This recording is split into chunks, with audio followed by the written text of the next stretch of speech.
எல்லோருக்கும் வணக்கம். இன்றைக்கி மதியம் வந்து லஞ்சு ஒரு சூப்பரான லஞ்சு தான் செய்ய போகிறோம். ரொம்ப டேஸ்ட்டாகவும் ரொம்ப சூப்பராக இருக்கும். அந்த சமையல் மதியம் லஞ்சு வந்து என்ன செய்யறதுன்னு சொல்லிட்டு பார்க்கலாம் வாங்க.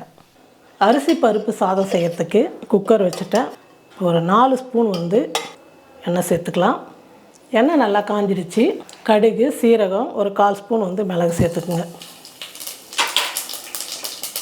2 வரமிளகா. அரிசி பருப்பு சாதத்துக்கு பூண்டு வந்து நிறையாவே சேர்த்துங்க. முழுசாக சேர்த்துங்க, ரொம்ப டேஸ்ட் நல்லாயிருக்கும். நான் ஒரு 20 பல் பூண்டு சேர்த்துக்கிறேன்.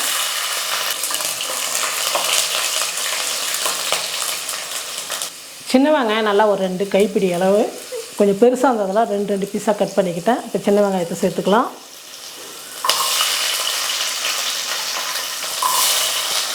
கருவேப்பிலை,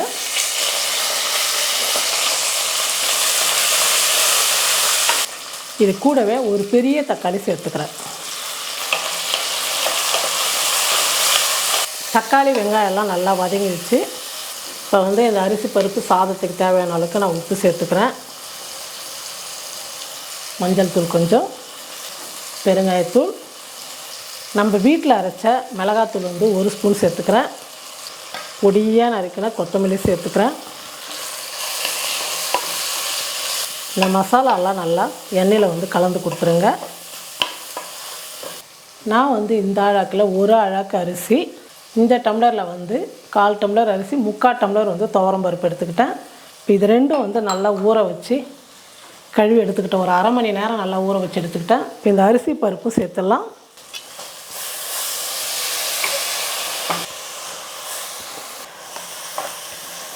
அரிசி பருப்புலாம் சேர்த்ததுக்கப்புறம் நல்லா 1 நிமிஷத்துக்கு வந்து நல்லா கலந்து கொடுங்க. நான் வந்து எப்போவுமே கொஞ்சம் குழைய தான் வேக வைப்பேன். அரிசி பருப்பு சாதம், சாம்பார் சாதம்லாம் கொஞ்சம் குழைந்தால் தான் நல்லா இருக்குன்றதுனால நல்லா குழைய வேக வச்சுப்பேன். நான் இந்த 1 டம்ளர் வந்து அரிசியும் சின்ன டம்ளரில் அரிசி பருப்பு எடுத்ததுனால 4 டம்ளர் வந்து தண்ணி சேர்த்துக்கிறேன். நீங்கள் 1க்கு 3 கூட வச்சுக்கலாம், இல்லை 2 உங்களுக்கு எந்த அளவுக்கு தேவையோ. சில பேர் வந்து கொஞ்சம் அரிசி பருப்பு சாதம் உதிராக சாப்பிடுவாங்க. நாங்கள் வந்து நல்லா குழைய வேக வச்சு தான் சாப்பிடுவோம். அதனால் வந்து 1க்கு 4 ஊற்றிக்கிறேன் நான். அதாவது இந்த பருப்புக்கு சேர்த்து 4 டம்ளர் வந்து தண்ணி சேர்த்துக்கிறேன். 3, 4 டம்ளர் தண்ணி சேர்த்ததுக்கப்புறம் இப்போ வந்து நீங்கள் காரம் உப்பு கூட கொஞ்சம் செக் பண்ணிவிட்டு கூட நீங்கள் சேர்த்துங்க. நான் சேர்த்த அரிசி பருப்புக்கு இந்த காரம்லாம் கரெக்டாக இருக்கும்.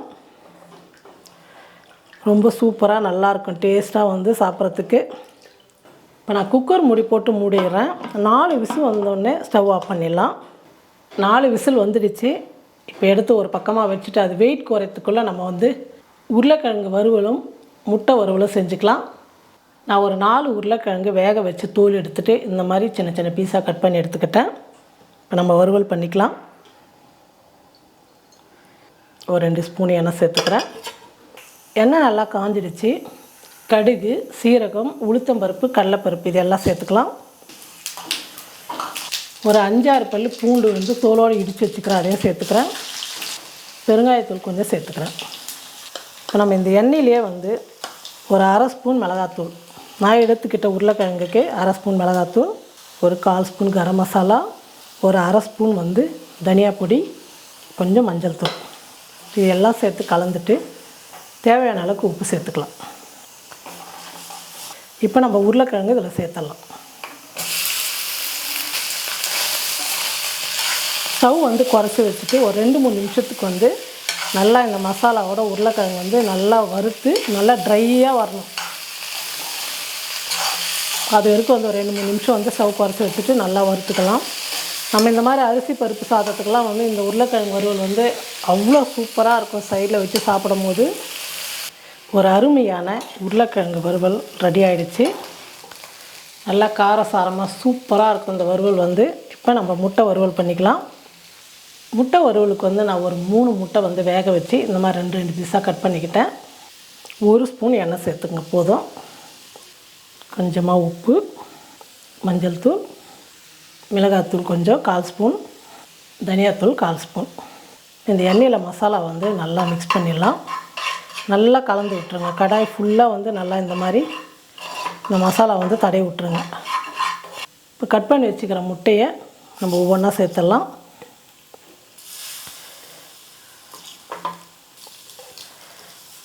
ஒரு பக்கம் வந்து மசாலா நல்லா பிடிக்கிட்டோம். அதுக்கப்புறம் வந்து நம்ம திருப்பி போட்டுக்கலாம்.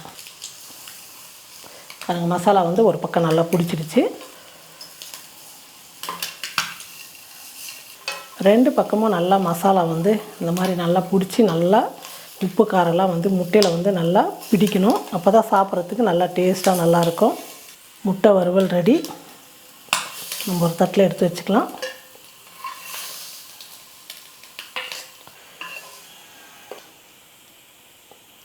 குக்கர் வெயிட் குறைஞ்சிடுச்சு. நம்ம குக்கர் மூடி எடுத்துக்கலாம். பாருங்கள், அரிசி பருப்பு சாதம் நல்லா சூப்பராக நல்லா வெந்து வந்திருக்கு பாருங்கள். இப்போ நம்ம வந்து கொத்தமல்லி எல்லாமே ஃபஸ்ட்டே சேர்த்ததுனால கடைசியாக வந்து 1 ஸ்பூன் நெய் மட்டும் சேர்த்துட்டு நீங்கள் கலந்துட்டு சுட சுட சாப்பிடும் போது அவ்வளோ சூப்பராக இருக்கும். அதை நம்ம செஞ்சுருக்கிற முட்டை வறுவல், உருளைக்கிழங்கு வறுவல்லாம் வச்சு சாப்பிட்டிங்கன்னா இன்னும் ஒரு கரண்டி சாப்பிட்லாம். அந்த அளவுக்கு டேஸ்ட்டாக இருக்கும். சூப்பராக இப்போ நல்லா கலந்து விட்டுடலாம். ரொம்ப சிம்பிளாக அரிசி பருப்பு ஊற வச்சுட்டா போதும். தாளித்து விட்ட அரிசி பருப்பு சாதம் ரொம்ப ரொம்ப ஈஸியானது. இன்றைக்கி நம்ம வீட்டில் வந்து சுட சுட அரிசி பருப்பு சாதம் தாங்க செஞ்சுருக்கேன். அதுக்கு வந்து முட்டை வறுவல், அப்பளம், உருளைக்கிழங்கு வறுவல். இன்றைக்கி மதியம் நம்ம வீட்டில் இது தான் லஞ்சு. நம்ம வந்து இன்றைக்கி அரிசி பருப்பு சாதம், உருளைக்கிழங்கு வறுவல், முட்டை வறுவல், அப்பளம் இவ்வளோ செஞ்சுருக்கேன்.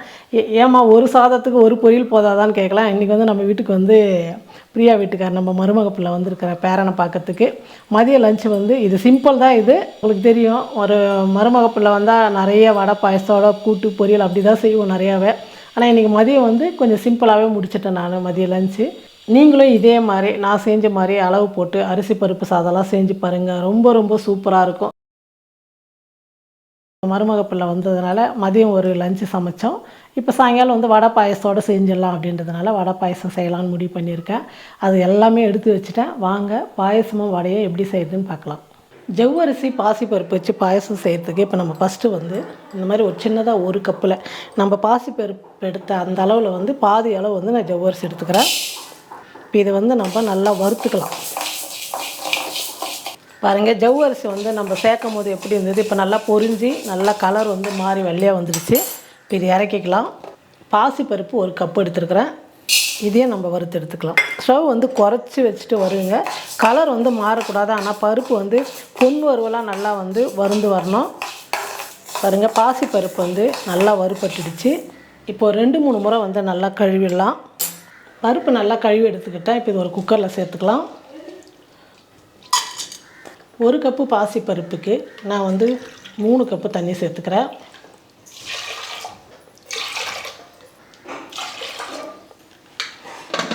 ஒரு 4 விசில் விட்டு எடுத்துக்கலாம். வறுத்து வச்ச ஜவ்வரிசி சேர்த்துக்கிறேன். பாசிப்பருப்பு எடுத்த அதே கப்பில் 2 கப்பு வந்து தண்ணி சேர்த்துக்கலாம். ஜவ்வரிசி வந்து நல்லா வேகட்டும். பாருங்கள், ஜவ்வரிசியும் வந்து நல்லா வெந்துடுச்சு. இங்கே பாசிப்பருப்பும் நல்லா வெந்துடுச்சு. வெயிட் குறைஞ்சிடுச்சு. இப்போ இது கொஞ்சம் கரண்டில் அப்படியே நைஸாக கொஞ்சம் பண்ணிவிட்டு நம்ம ஜவ்வரிசி கூட சேர்த்துக்கலாம். நம்ம ஜவ்வரிசியும் பாசிப்பருப்பும் வறுத்துட்டு செய்யும் போது கொஞ்சம் குழப்பு தன்மை இருக்காது. குடிக்கிறதுக்கு வந்து நல்லாயிருக்கும். அதனால தான் வந்து நான் ஜவ்வரிசியும் சரி பாசிப்பருப்பும் வறுத்துட்டு செய்கிறேன். இப்போ இதை வந்து இறக்கி இந்த பக்கம் ஸ்டவ்வில் வந்து கம்மியில் வச்சுட்டு நம்ம வெல்லம் பாகு செஞ்சுக்கலாம். பாசிப்பருப்பு எடுத்து அதே கப்பில் 2 கப்பு தண்ணி சேர்த்துக்கிறேன். 2 கப்பு வெல்லம்.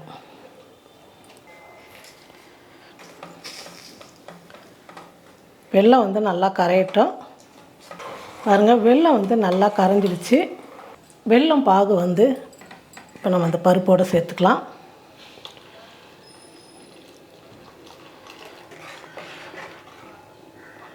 நான் வந்து பால் தேங்காய் எதுவுமே சேர்க்கலை. சிம்பிளாக வந்து ஜவ்வரிசியும் பாசிப்பருப்பு வச்சு தான் செய்கிறேன். ஏன்னா தேங்காய் வந்து பிரியா சாப்பிடக்கூடாதுன்றதுனால, கொஞ்சமாவது குடிக்கும் இல்லையா பிரியா அப்படின்றதுனால நான் வந்து தேங்காய் பாலில் தேங்காயெலாம் எதுவுமே சேர்க்கலை. உங்களுக்கு வேணும் நீங்கள் வந்து தேங்காய் பாலில் சேர்த்து செய்யும்போது ரொம்ப டேஸ்ட்டாக இருக்கும். இல்லை தேங்காய் பிடிக்காதவங்க பால் கூட சேர்த்துக்கலாம்.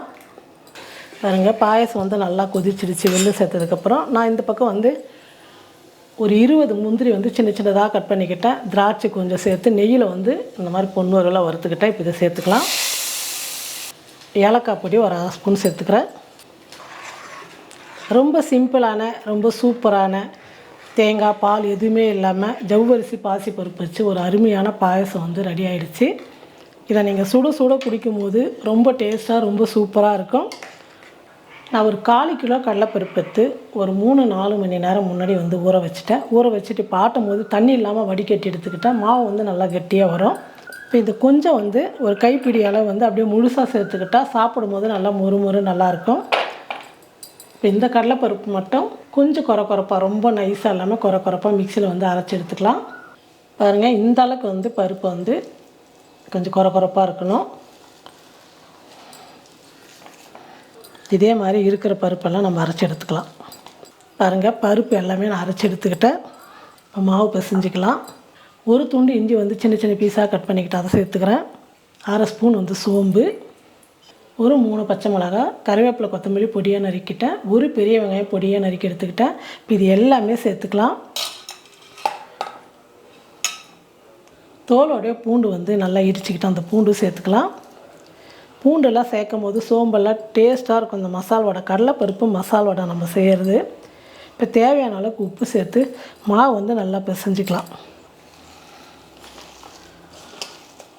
மாவு நல்லா பிசைஞ்சிக்கிட்டேன். இப்போ நம்ம எண்ணெய் காய வச்சுக்கலாம். எண்ணெய் காஞ்சிடுச்சு. இப்போ வடை தட்டி போட்டுக்கலாம்.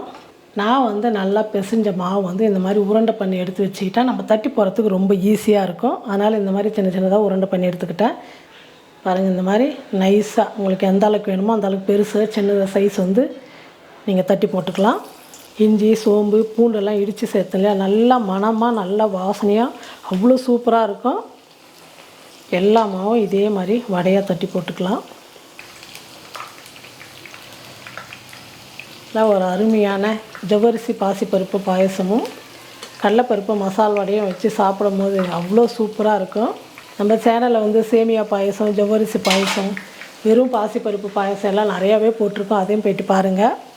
வடை வந்து 2 பக்கமும் திருப்பி போட்டு நல்லா வெந்துடுச்சு. இப்போ நம்ம எடுத்துக்கலாம். இருக்கிற மாவும் நம்ம எல்லாமே வந்து வடை சுட்டு எடுத்துக்கலாம். பாருங்கள், எல்லா வடையும் வந்து நம்ம சுட்டு எடுத்துட்டோம். நம்ம சேர்த்த வெல்லம் வந்து கருப்பாக இருக்குது, அதாவது வந்து பாகு வெல்லம். அதனால் வந்து பாயசம் வந்து இந்த மாதிரி கலரில் தான் இருக்கும். கொஞ்சம் நம்ம எறும்புக்கு கொடுத்துட்டு அப்புறம் எல்லாரும் தெரியாமா? எறும்பு சாமி தானே ஃபஸ்ட்டு. அது வந்து கடிக்கிற எறும்பு கிடையாது, சாமி எறும்பு தானே. சாமி எறும்பு. அதனால் வந்து அவங்க சாப்பிட்டாங்கன்னா ரொம்ப நல்லது தான். எப்போயுமே நம்ம வந்து காலையில் எழுந்தால் வெளியே வந்து சர்க்கரையோ வெல்லம் ஏதாவது போடணும் எறும்புக்கு. அது அவ்வளோ நல்லதுன்னு சொல்லிட்டு எனக்கு 10 வருஷத்துக்கு முன்னே சேலத்தில் ஒருத்தர் சொன்னார். ஆமாம், எறும்புக்கு ஏதாவது ஒன்று போடணும். நம்ம எதுவும் செய்யலைன்னா கூட சும்மா கொஞ்சம் சர்க்கரையாவது ஒரு ஸ்பூன் போட்டிங்கன்னா காலையில் அது சாப்பிட்டுச்சுன்னா நம்ம அன்றைக்கி பொழுது ஃபுல்லாக நல்லாயிருக்கும் அப்படின்றது ஒரு ஐதீகம். பாசிப்பருப்பும் ஜவ்வரிசியும் நல்லா வறுத்து ஒரு கமகமான ஒரு சூப்பரான பாயசம் தான் செஞ்சுருக்கேன். இதில் வந்து பால் ஊற்றிருக்கலாம், ஆனால் நான் பால் ஊற்றலை. தேங்காய் எதுவுமே சேர்க்கல. ஃப்ரீயாக சாப்பிடக்கூடாதுன்றதுனால கொஞ்சமாவது குடிக்கிட்டோம் அப்படின்றதுனால நான் தேங்காய்லாம் போடல. ஸ்வீட்டுமே கொஞ்சம் தான் சாப்பிடுவேன். ஆமாம், ஸ்வீட் சாப்பிட்டா குழந்தை இருமல் வந்துருன்னு சொல்லாதீங்க. ஏன்னா எதுவுமே தரமாட்டாங்க எங்கள் அம்மா. அதனால் எனக்கு வடை கண்டிப்பாக சாப்பிட மாட்டேன். கடலைப்பருப்பு ஒரு டைம் வந்து அம்மா வடகறி செஞ்சுட்டாங்க, கொஞ்சம் தான் வச்சு சாப்பிட்டேன். என் பையனுக்கு கேஸ்ட்ரிக் ரொம்ப அதிகமாக இருந்த மாதிரி ஒரு ஃபீல் வந்துருச்சுலம்மா. ஆனால் அதெல்லாம் உண்மைதான். டாக்டர் கிட்ட வந்து இருமல் வந்து நான் இதுக்கு முன்னாடி கூட ஸ்வீட் சாப்பிட்டா அவனுக்கு இருமல்லாம் எதுவும் வரல. வடகறிக்கு கடலைப்பருப்பு வந்து கேஸ்ட்ரிக் தானே. டாக்டர்லாம் வந்து நீங்கள் எது ஒன்றா சாப்பிட்லாம், குழந்தைக்கு ஒன்றும் ஆகாதுன்றாங்க. ஆனால் நம்ம காலத்தெல்லாம் நமக்கு சொன்னது கடலைப்பருப்பு கொடுக்க மாட்டாங்க, தேங்காய் கொடுக்க மாட்டாங்க, வாழைப்பழம் மந்தமான பொருள் எதுவுமே கொடுக்க மாட்டாங்க. ஏன்னா குழந்தைக்கு வந்து மந்தமாக இருக்கும், மாந்தம் வரும் அப்படின்றதுனால இதெல்லாம் கொடுக்க மாட்டாங்க. அதை நம்மளும் கொஞ்ச நாளைக்கு வந்து அப்படியே ஃபாலோ பண்ணுவோம். முன்ன காலத்தில் சொன்னதெல்லாம் பொய்யாவாக இருக்கும், எல்லாமே நிஜம். நாங்கள் பண்ணது இன்றைக்கி நம்ம குழந்தைங்களுக்கு நம்ம செய்யக்கூடாதுனால நான் வந்து ரொம்ப ஸ்ட்ரிக்காக தான் பிரியாவுக்கு வந்து எதுவுமே கொடுக்குறதில்ல, பச்சை மிளகா சேர்க்கறதில்ல, எதுவுமே பண்ணுறதில்ல. நான் வந்து காரம் அதிகமாக அந்த மாதிரிலாம், முட்டைக்கெல்லாம் கூட அதிகமாக மிளகு, கொஞ்சம் வறுவலுக்கு ஒவ்வொரு முறை வந்து கொஞ்சமாக மிளகாத்தூள் தனியாத்தூள் அதிகம் சேர்த்துக்கணும். வெறும் மிளகு தான். அப்பாலாம் வந்து மிளகு தான் கொடுப்பாரு, வேறெல்லாம் சேர்க்க மாட்டார். நல்லா சூப்பரான நல்லா மொறுன்னு பாருங்கள் எப்படி இருக்கு பாருங்கள் வடை. எப்பவுமே கடலைப்பருப்பு வடைன்னா சோம்பு பூண்டு இஞ்சி இது எல்லாமே சேர்த்துக்குங்க. ரொம்ப உடம்புக்கு நல்லது, நல்லா ஜீரண சக்தியாகும். அதே மாதிரி நல்லா சோம்புலாம் போடும்போது நல்லா வாசனையாக இருக்கும். பூண்டுலாம் போடும்போது இந்த மாதிரி கடலைப்பருப்பு நம்ம செய்யும் போது அந்த மாதிரி செஞ்சு பாருங்கள், ரொம்ப டேஸ்ட்டாக இருக்கும். நீங்களும் இதே மாதிரி பாயசம் வடை செஞ்சு பார்த்துட்டு எப்படி இருக்குன்னு சொல்லிட்டு மறக்காமல் கமெண்ட் பண்ணுங்கள், ஷேர் பண்ணுங்கள். நன்றி.